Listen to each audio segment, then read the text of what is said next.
LittleWarGame episode number 21. I'm your host, DragonArcherZ, and today we're going to see a match between Squirtle and DragonArcherZ on the map Ravaged using LE11. LE, or Ladder Edition 11, is the 11th change in the pre-existing balance of the LittleWarGame universe, structured in such a way to provide a more skillful and interesting counterplay into a ranked context and for those matches. So without further ado, let's go and let's get into this. And today we're going to see how DragonArcherZ wins a game against Squirtle despite not making any upgrades. For the vast majority of LittleWarGame's history, upgrades are very, very powerful because they give distinct and direct and frankly unmitigatable, that's not a word, but they can't be mitigated, these direct advantages to attack and defense and speed and range. However, a couple of things in the Ladder Edition changes have made it such that this game plays out in much the way that it does. So firstly, in Ladder Edition 11, units have increased health, but upgrades still only give the same value. That is to say that most units have 100-150% in addition to their base normal hit point values, and yet upgrades only give +1 or +2. Now they are cheaper, but this means that they're not as large a percentage of the total upgrade of the unit. So as we see in the chat here, we're going to see Squirtle break out a proxy 1 dead, and it's in the best case scenario. It's against a castle first from DragonArcherZ. And the first thing we're going to notice is that, DragonArcherZ's house and tower seem a little bit late. This is very uncharacteristic of him. What is he doing? Oh, he's making dragons. Another aspect of Ladder Edition 11 is that dragons are now approximately half as strong, but cost half as much and are therefore much easier to get out than they were normally, and they were previously. So what we're going to see here is that DragonArcherZ is willing to sacrifice a couple of workers and the creation of this tower as a defensive mechanism for the purpose of getting out these dragons. And if we look over here to Squirtle's side of the map, we can see that he is not prepared for those dragons in the slightest. In fact, if we boost up a little tiny bit, then what we are going to see is that he's actually preparing to put down a den, and then he's going to go into a fortress and a third castle. And we're just going to speed this up as this dragon comes across. There's the third castle over there from Squirtle. By most measurements, this is an advantageous position for him. He has secured map control. He has wolves on his opponent's side of the map. He's gotten worker kills. His third base is almost certainly down faster. And he may or may not have mentally crushed his opponent. He's starting his own fortress, and boom, here comes a dragon. Now, this dragon does two key things for DragonArcherZ. The first thing that it does is that it secures map awareness and map control. So now Squirtle can't move out meaningfully on the map unless he wishes to be checked by DragonArcherZ's control. The second thing it does is all of these towers that you're seeing now go up. While towers are cheaper than they were in the base game of LittleWarGame in Ladder Edition 11, there's still a cost to them, and they need to go up. This is a way of DragonArcherZ forcing his opponent Squirtle into action. I'm forcing you to create towers because if you don't, you lose the game, and I'm forcing you to create an advanced workshop because without Ballista, any buildings that you create in your base that are outside the range of a tower are going to be struck. Any of your ground-based forces are going to be struck. Beasts don't have a meaningful way outside of dragons to interact with dragons, and archers really only negotiate with dragons on the dragon's own terms. So this is excellent forcing over here by DragonArcherZ onto Squirtle, even if, as he says, he, quote, kind of messed up.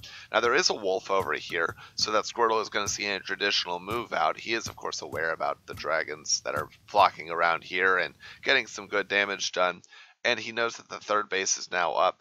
Now, Squirtle still has this werewolf's den. If you didn't notice, he had turned the wolf's den into a werewolf's den.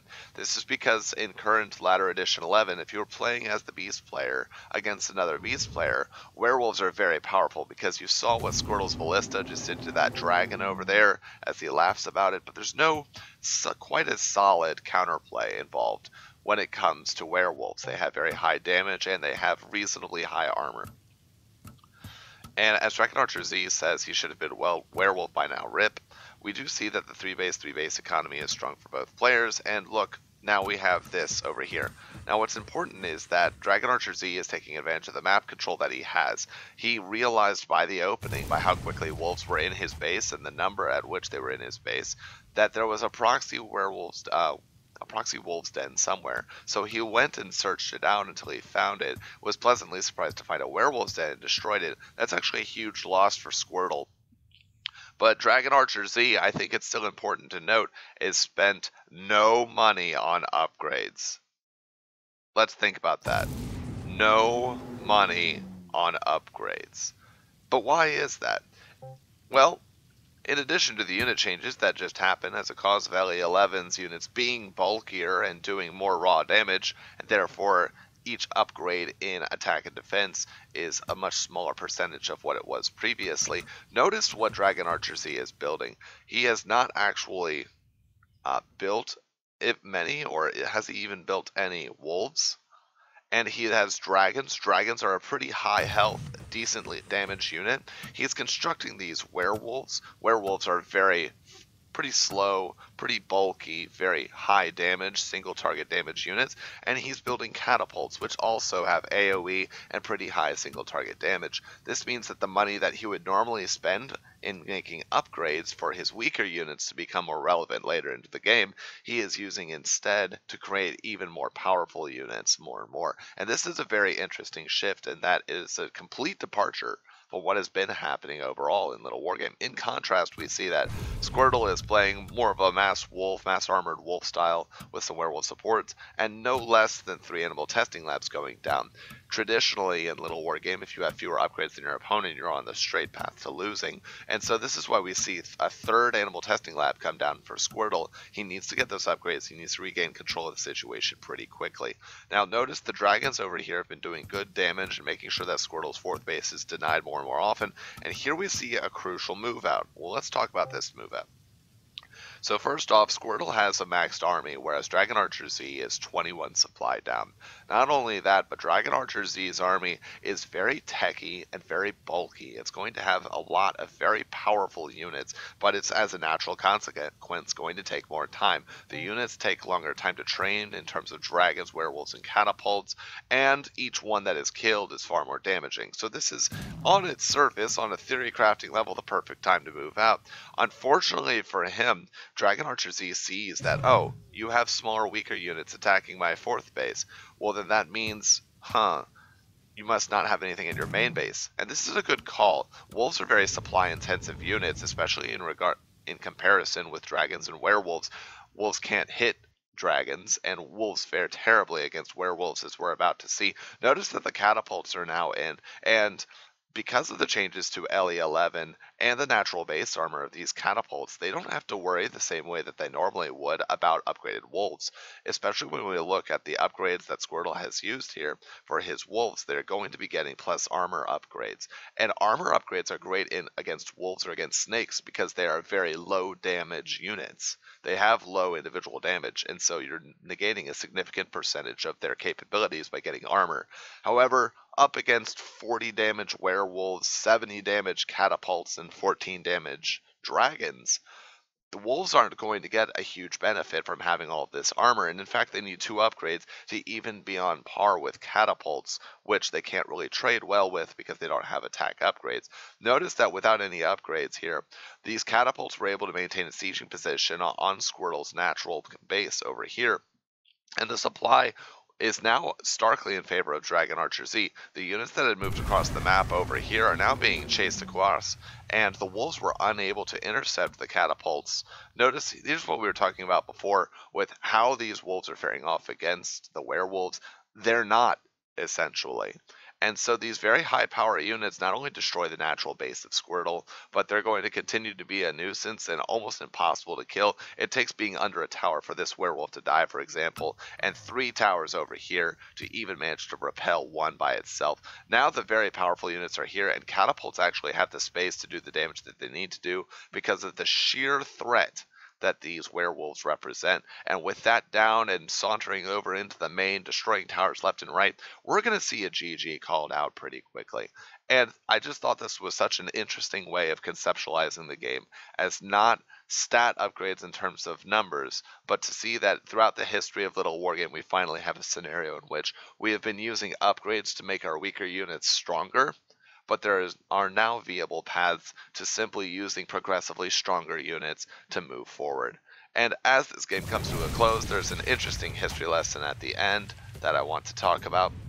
I will of course put this replay up so that you can examine it more on your own time and marvel at the game between the two of them. Also, we didn't focus too much on Squirtle's excellent micro in the beginning to kill all of the wolves that, rather kill all of the workers that he did. It was pretty phenomenal, some good back and forth there. It just wasn't the focus for this much shorter game. So one point that I want to raise up, however, as we go ahead into times 1 speed, is that at the end here we're going to see a conversation about whether or not mass armored wolves was in fact ever a thing, and why would you get armor instead of damage. So in the history of LittleWarGame, we wanted generally, if we were playing in a beast versus beast mirror, to get wolf armor instead of damage for a couple of reasons. The first off is that if you get wolf armor, if you got up to 4 armor gain in the older versions of the ranked game, then enemy wolves would only do 1 damage to you.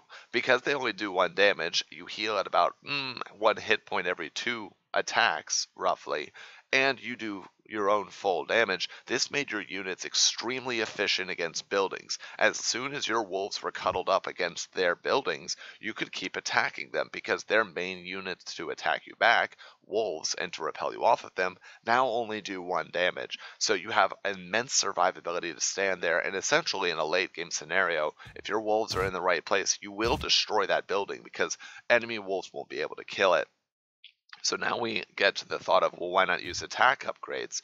And this is for the second reason that I want to get into, is that if we use attack upgrades and we compare wolves, +4 attack wolves and +4 armor wolves seem to be equivalent, except there is one large natural base defense that mass armored wolves negated, and those are workers. In the original game, workers had, I believe, 6 damage. Yeah, 6 damage. They've been made much weaker. 6 or 5 damage. And once you had 4 armor or 5 armor on your wolves, workers could not be pulled to effectively combat even 3 or 4 wolves because they would do only 1 damage. And that's what made mass armor wolf very strong. At the time, there were no raiders, there were no snakes. Dragons were much more expensive, and werewolves were much slower. So that was just a brief blast into the past. I hope you enjoyed this game and are inspired now to go and try and win games without upgrades, but instead upgrade your units to become more and more powerful. Take care, guys, and I'll see you in the next one.